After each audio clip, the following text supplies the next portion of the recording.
Welcome to the Insurance Guy Podcast. From sales to insurance advice, we discuss ways to protect your business and grow it. Make sure to like and share this podcast. And don't forget to check us out at TheInsurers.ca for all your business insurance needs. And here's your host, Mr. Aun. Ladies and gentlemen, today we're going to be discussing an extremely controversial topic. And no, we're not talking about Donald Trump. We're going to be discussing the real estate in the GTA. And for that, I have an expert with me. That was very dramatic. Thanks. The world's not ending. Well, guys, I got a good friend with me, my buddy Ahsan, and he's been in the real estate game for 6 years, going on to a 7, really successful guy. And there's two main topics we're going to be touching base on today. The first is we're going to just have a quick discussion on the foreign buyer's tax that's currently in place or in Vancouver, and they're planning to bring it in the GTA in Ontario. And the second thing is that a lot of my buddies and friends are getting into real estate because that's the new hot thing to do.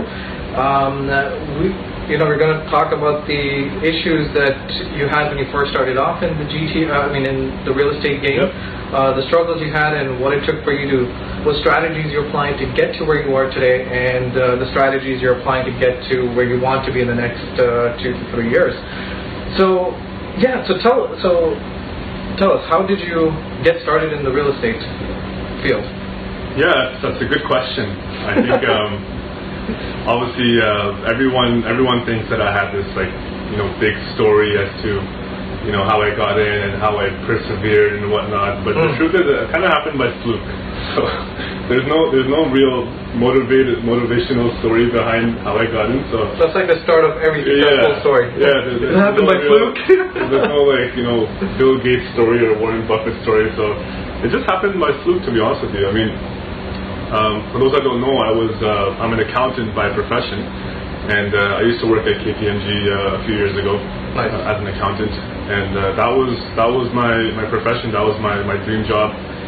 And what ended up happening was, to be perfectly honest with you, I ended up getting fired.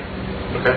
Right. So desperate times calls for desperate measures, and I talked to my dad about it as to what I should be doing, and I did a few things in between after I got laid off until I got into real estate. But there was a point in time where I kept applying for jobs and nothing was coming through. So my father said, why don't you look into something where you don't have to pay a lot of overhead. There's not a big capital cost. You can be flexible in your hours and the way you schedule your timings. And I was like, well, what is that? I mean, I don't know. I mean, can you give me an advice or some knowledge on that? And he had a couple of friends who were in the real estate industry, and he said, you should get into real estate. And I had no plans of doing it at all, but I took my exams because I had nothing else to do. Right. I was sitting at home doing nothing. Did my exams. Within 4 months I had my license, and that's pretty much how I got in. And from there it just kind of took off. I'm still not where I want to be, but I have seen improvements, and hopefully in the future I can get to where I want to be. So there was never a time where you were in university or school, or you were a student of the trade or anything of the sort, where you said, oh, I want to become a realtor or anything of the sort. It just happened because of, like you said, out of necessity. Out of circumstances, right? Right. And so you got into real estate. You studied it. You studied it for 4 months, got your license, and you got out in the field with the biggest hopes and dreams, I'm sure. And how long did it take for you to nail your first sale? It took me about 4 months to make my first deal. Right. And I made about $400. $400 on your first deal. My first deal, right. In real estate, you don't get paid when you close, when you make the sale. It's when the closing happens. When the closing happens, yeah. Okay. So it was a rental deal, and a friend of mine called me up and asked me to rent out one of his uncle's houses. Okay. And so I did that, and I mean the commissions these days, because the house prices are so high, the commissions for a sale is pretty high, but obviously for a rental it's just a half-month rental. But for me, I was happy. It was my first deal, it was my first accomplishment. Right. And it kind of gave me that hope that, this can kind of carry on to bigger and better potential. things. Right. Yeah. So so you got in the field, you made your first sale. How did people find out that you became a realtor? Were you cold calling? Did you send out flyers? Did you send out emails? Did you hand out business cards on the corner of the street? What did you do? Yeah, sit on the corner. You'd be surprised. I didn't stand in a corner. Maybe I should have done that. But it started off with my community. Okay. I've got a good base in my community, and they're pretty helpful with things like these. When they see somebody coming in or trying to open up their business or entering an industry, they want to help them out. And so I had a few of my close friends and family that I started off with. I told them that I was in the business, and they gave me an opportunity. And then ever since then, I've just kind of worked through a referral network. So I've been referred to past clients. I've helped people buy and sell homes again to repeat clients. Okay. I did the cold calling and door knocking initially in my first year or so. Yeah. But it didn't really fit my personality. Right. And I felt that there was a better and more efficient way of doing business. And I'll get into that into the next few questions as to what I do now compared to what the industry traditional marketing techniques are. Yeah. So you started off. So in your first year, is it safe to say you got you closed one deal? In my first 6 months, I closed one deal. Okay. In my first year, I think maybe 2 or 3. 2 or 3. Okay. Yeah. And to be honest and to be completely open and transparent with them, how much did you make in your first year as a realtor when you first started off? Probably grossed about $20,000. 20,000. That's gross, right? So before they take out the taxes and all that, that may leave you with like maybe $5. Yeah. Well, there's no tax. I was already in the low bracket, so there's no taxes. So yeah. So people who are jumping in the real estate game, who have these like big high hopes and dreams and opening up their own brokerage or whatever the case is, it's clear fact that when you first start off, you have to be ready. You have to be embracing the struggle, which is going to be you're not going to make 6 figures in the first year, or very unlikely that you're going to make 6 figures in the first year. Yeah, I mean, yes or no. Yes and no. I think for me it was like that, but I've seen a lot of people in my brokerage who are just talented, who have sales, have a sales background, who know how to speak, who know how to communicate, and in their first year they've been able to make 6 figures. Wow! Right? I'm in the wrong field. So, and these guys, and they push hard, and I've seen them in my brokerage. They push hard, they work hard, and so good on them. But I've seen other people as well that it kind of takes time. So that was where I was. It took me time because I never had a sales background. Right. I actually hated sales. Okay. And it was always out of my comfort zone. Okay. And it kind of still is.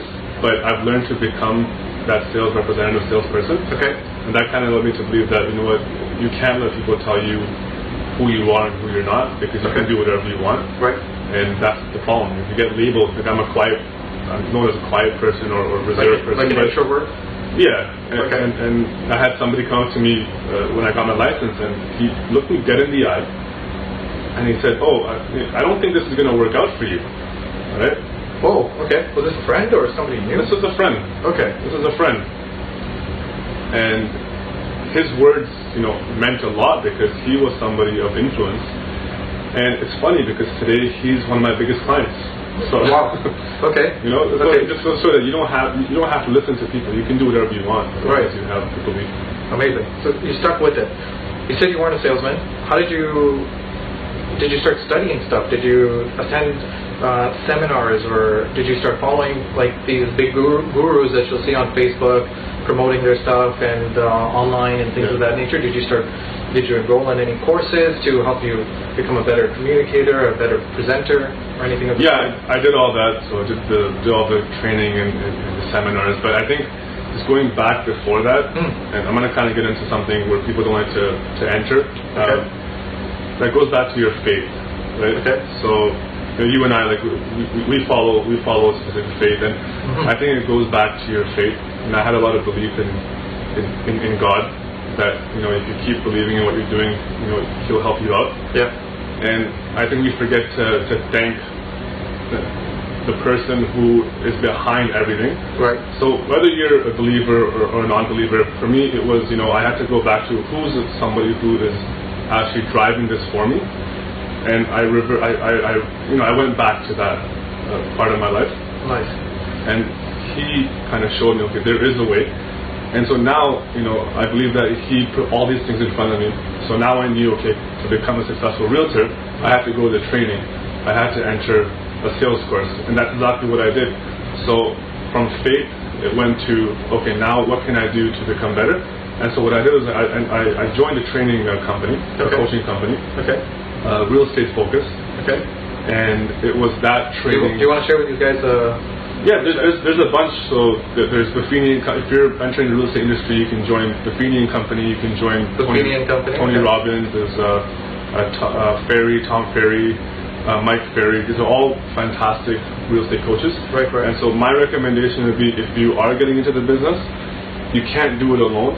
You should take some sort of training program. On top of the training you're getting through your brokerage, you should leverage off of other programs so that you can become successful in your field. Wow. Okay. So there was an education aspect. Yeah. But the education aspect for you came after the part that after faith. So yeah, it all runs back to that. So even though people said, "Hey, listen, you can't do it. You're an introvert." Yeah. You had that level of faith in you to be able to look at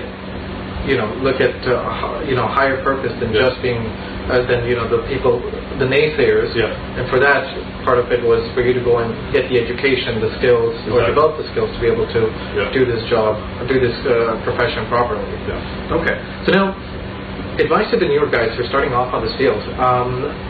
What's the first thing you want to tell them? Is what should they be ready for? I think the first thing you got to do is leverage your brokerage, right? So what that means is, the brokerage is important, like the one you join. Yeah, the one you join. Make sure you join the right brokerage. We have a fantastic brokerage, Century 21 Innovative. Shameless plug. And for the guys listening, it's all good. Samir Mohammed, Sabir Chawala. We have an office in Ajax led by Zakir Hussain and Ahmed Mian. I mean, they're all fantastic, successful realtors and businessmen. If you want to become a realtor, if you want to be a good realtor, definitely reach out to them, and they will help you out a lot. So that's number one. Right. Training is important. Okay. As a realtor or as a person who's getting into the industry, you have to be willing to invest money in yourself. Right. So forget about the marketing. Right. Forget about the business cards, the flyers. Number one is investing in yourself. Okay. Right. Whatever it takes, invest in yourself by joining a training program. Okay. Right. Your brokerage will offer you coaching programs. Like our brokerage, for example, offers Tony Robbins coaching program. Wow. Okay. It doesn't cost a lot. Right? Right. But sometimes people shy away from that cost because they feel that it's going to impact their bottom line. But in reality, that's going to help you get ahead from the rest of the crowd. Right. So training is number two. Right. Number three is keep persevering. Right. There are times in the past where I struggled and I felt like giving up. Just 2 days ago, I was showing a client a house. We must have showed her like 50 homes. Right. And yesterday, this thought came to my mind. You know what? I don't think this is going to work out with this client. Like it's just getting to a point where it's not happening. And literally, there comes that breaking point. Right. And if you stop there, then you've given up. But after that breaking point, if you take one step further, right, that's where success comes. And literally an hour later, I got a call from an agent saying that we have an offer. We're willing to give it to you for this price, and it all worked out. Wow. Right? But if you had given into that negativity, sort of saying that, hey, that it's not going to work out, or I can't do this anymore, thing, you would have lost the deal, and that would have been the biggest. It's like that story. I'm not sure if you read Think and Grow Rich, but I'm listening to it on Audible right now. Yeah, so there was a guy that he had. I think it was Think and Grow Rich, where he had a backyard, and in the backyard, he had a gold mine. Excuse me. So he kept digging. Yeah. And he couldn't find. There was no gold there, so he kind of gave up, and he sold the land to somebody else. The person who bought it, they put one shovel in the ground, and they heard something. Right. And that was gold. That was gold. So if he had taken maybe 1 or 2 extra minutes to keep shoveling, right, he would have got that. So that's what it comes out. There's that frustrating breaking point. If you can pass that, I think the next step is success.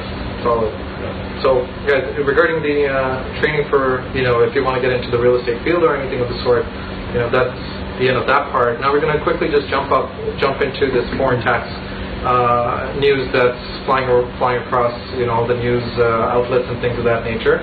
So, what's happening with the real estate market these days with the taxing the foreign buyers?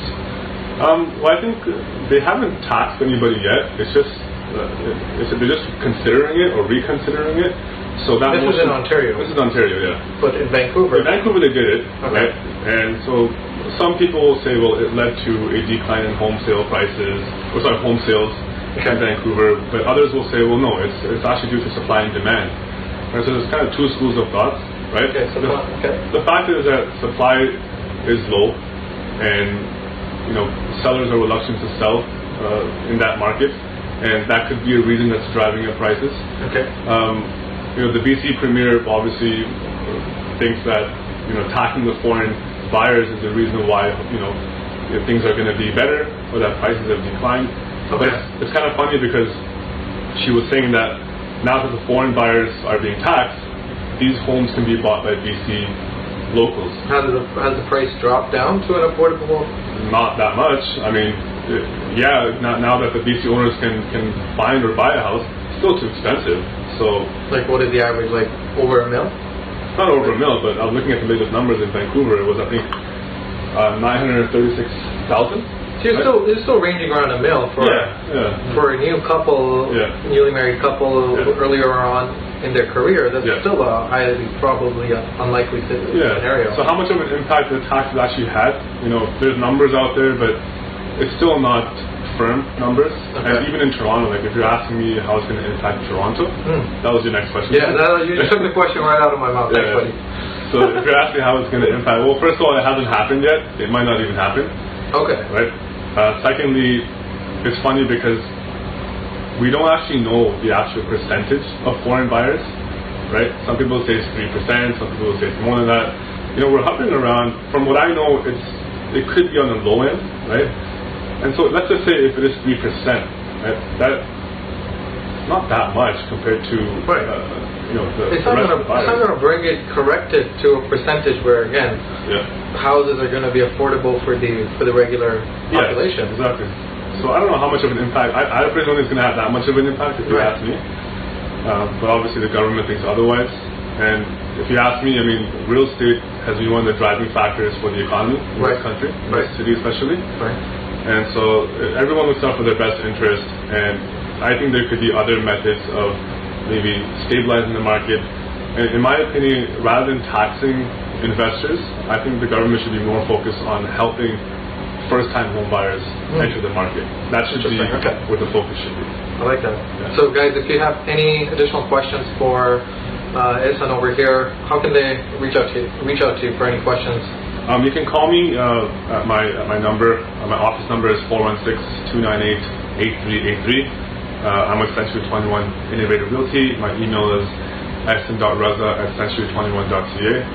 You can, I guess, add that in your description. Absolutely. And you can hit me up on Facebook. Just search my name, or Instagram, and my Instagram contact is SNR786. You got Instagram? Yeah, all the kids use it now. I don't have Snapchat. Oh, you're missing out. Yeah, I don't know how to use that. And Twitter, I've got to get on the Twitter thing as well. Really? Yeah, I have Twitter, but I'm surprised you have Instagram but not Twitter. Yeah, check out my page. And you got a podcast as well. Oh yeah, the podcast. Yeah. So I started a podcast and over 3,000 downloads so far in just 3 weeks. And it's going well, so thanks for the support, everybody. And I interviewed Aun last week on that podcast. He was a guest of mine. Yep. And that one got a lot of views. It was the best podcast ever out of all of his podcasts. Yeah, it was the reason why I broke 3,000 downloads. No, but thanks for coming on. It was fun. Dude, thanks so much for coming by and sharing your information. And guys, again, if you want to get in touch with Ahsan, look him up on Facebook, and also make sure to go and subscribe to his podcast. And Ahsan Raza podcast, real estate podcast. Yes. That's the name. And reach out to him. He's got tons of information, and he's been in the field. He's got the experience and the professionalism to back it up. Make sure to give him a call for any of your real estate needs. All right, guys. Yeah, absolutely. If you are an aspiring realtor, give me a call, and I can connect you with the right people. I think in this business it's not about the competition, but if you need assistance, need help, I'm more than happy to help you out, and I can connect you with the right people in our brokerage. Awesome. All right, guys. Take care. And join us next time.